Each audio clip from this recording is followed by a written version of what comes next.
नमस्कार। आज जिस विषय पर हम विश्लेषण कर रहे हैं वो काफ़ी गंभीर है।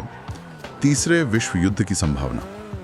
हमारे पास जो सामग्री है वो इसे सिर्फ एक आप कह सकते हैं सैन्य टकराव के तौर पर नहीं देखती, बल्कि ये मानवता के अस्तित्व के लिए एक बहुत बड़े संकट की तरह से देखती है। तो आइए इन दस्तावेजों में थोड़ा गहराई से उतरते हैं और देखते हैं कि मुख्य बातें क्या निकल कर आती हैं। बिल्कुल।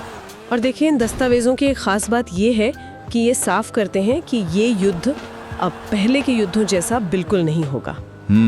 मतलब बात सिर्फ सैनिकों या तोपों की नहीं है, इसमें परमाणु हथियार हैं, बड़े पैमाने पर साइबर हमले हैं। साइबर हमले? अच्छा। हाँ, और एआई से चलने वाले ड्रोन्स, पूरे झुंड के झुंड तक के अंतरिक्ष में तैनात हथियार भी। अंतरिक्ष में? जी। विश्लेषण में अमेरिका, चीन, रूस, ईरान, इजराइल, भारत, पाकिस्तान और नाटो जैसे बड़े वैश्विक खिलाड़ियों का जिक्र है। मतलब लगभग सभी बड़ी ताकतें। हाँ, तो ये एक सचमुच का वैश्विक संकट बन सकता है।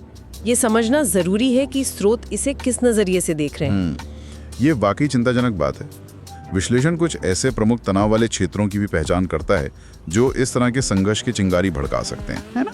जी बिल्कुल। जैसे ताइवान को लेकर अमेरिका चीन के बीच जो तनाव बढ़ रहा है। हाँ, वो तो आजकल खबरों में है ही। फिर यूक्रेन युद्ध की वजह से रूस और नाटो के बीच तनाव गहरा गया है। मध्य पूर्व में देख लीजिए, इजराइल और ईरान का टकराव, वो तो सालों से चला आया है। सही कहा। और कश्मीर पर भारत पाकिस्तान का पुराना मुद्दा, उत्तर कोरिया का परमाणु कार्यक्रम, ये सब शामिल हैं।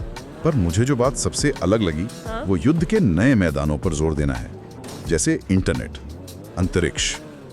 ये कैसे? ये पारंपरिक युद्ध से कितना अलग है? हाँ, ये एक बहुत अहम अवलोकन है।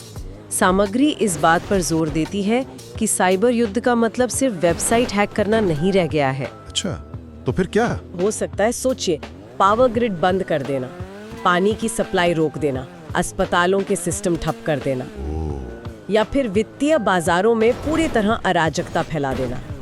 ये सीधे लाखों आम नागरिकों की जिंदगी को अस्त व्यस्त कर सकता है।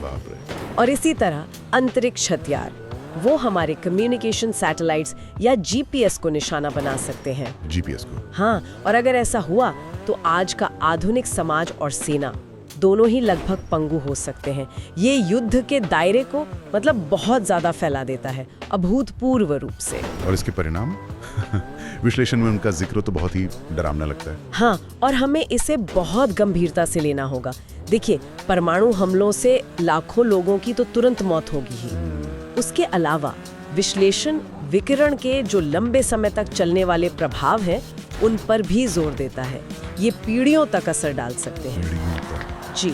और साइबर हमलों से, जैसा हमने अभी बात की, पूरा का पूरा बुनियादी ढांचा, बैंक, अस्पताल, सरकारी कामकाज सब ठप पड़ सकता है। सब कुछ। और एक और गंभीर खतरा है परमाणु सर्दी का। इन दस्तावेजों में इसका जिक्र है। परमाणु सर्दी? ये क्या है? इसका मतलब है कि परमाणु धमाकों से वायुमंडल में इतनी धूल और राख फैल सकती है कि सूरज की रोशनी जमीन तक ठीक से पहुंच ही नहीं पाएगी। अच्छा। ओ अच्छा। इससे तापमान भयानक रूप से गिरेगा, खेती बर्बाद हो जाएगी और दुनिया भर में अकाल पड़ सकता है। यानी एक तबाही के बाद दूसरी तबाही। बिल्कुल। और इसके साथ ही बड़े पैमाने पर शरणार्थी संकट की भी बात कही गई है। तो मूल तर्क यही है कि ऐसे युद्ध में कोई जीतेगा नहीं, सिर्फ तबाही होगी हर तरफ। ये तस्वीर तो बहुत ही निराशाजनक है, लेकिन क्या इससे रोका जा सकता है? क्या विश्लेषण कोई उम्मीद की किरण दिखाता है, कोई रास्ता? कुछ हद तक हाँ। दस्तावेज अंतर्राष्ट्रीय कूटनीति और बातचीत के महत्व को जरूर रेखांकित करते हैं। कूटनीति? जी। मौजूदा हथियार नियंत्रण संधियां जो हैं, उन्हें मजबूत करने और नई संधियां बनाने पर जोर दिया गया है। संयुक्त राष्ट्र जैसी जो संस्थाएं हैं, उनकी भूमिका को और सशक्त बनाने की बात भी है। साथ ही ये भी कहा गया है कि शांति के लिए दुनिया भर में लोगों को जागरूक होना होगा और अपनी सरकारों पर दबाव बनाना होगा।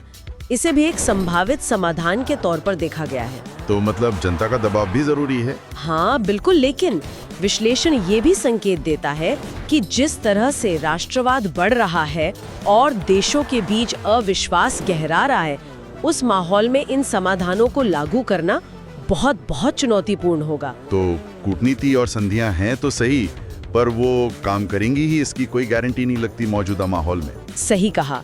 विश्लेषण का निष्कर्ष एक तरह से यही है कि ये स्थिति ये मानवता के लिए एक परीक्षा जैसी है। परीक्षा किस तरह की? ये सवाल उठता है कि क्या हमने जितनी तकनीकी तरक्की की है उतनी ही हमारी नैतिक और मानवीय समझ भी बढ़ी है, ये तो गहरा सवाल है। या हम उसी के शिकार हो जाएंगे।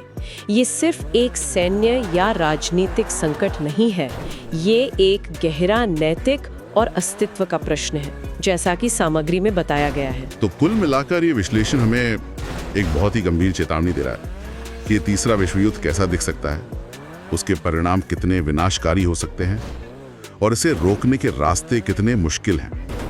दांव पे सच में बहुत कुछ लगा है। बिल्कुल, और ये हमें उस एक अंतिम विचार के साथ छोड़ देता है जिसका जिक्र एल्बर्ट आइंस्टाइन के हवाले से किया गया है और इन दस्तावेजों में भी मिलता है। हाँ, कौन सा विचार? कि मैं नहीं जानता कि तीसरा विश्व युद्ध किन हथियारों से लड़ा जाएगा, लेकिन चौथा विश्व युद्ध वो लाठियों और पत्थरों से लड़ा जाएगा। ये सोचने पर मजबूर करता है कि हम एक प्रजाति के तौर पर किस दिशा में जा रहे हैं और हमारे सामूहिक विकल्प क्या हैं और उनके परिणाम क्या हो सकते हैं।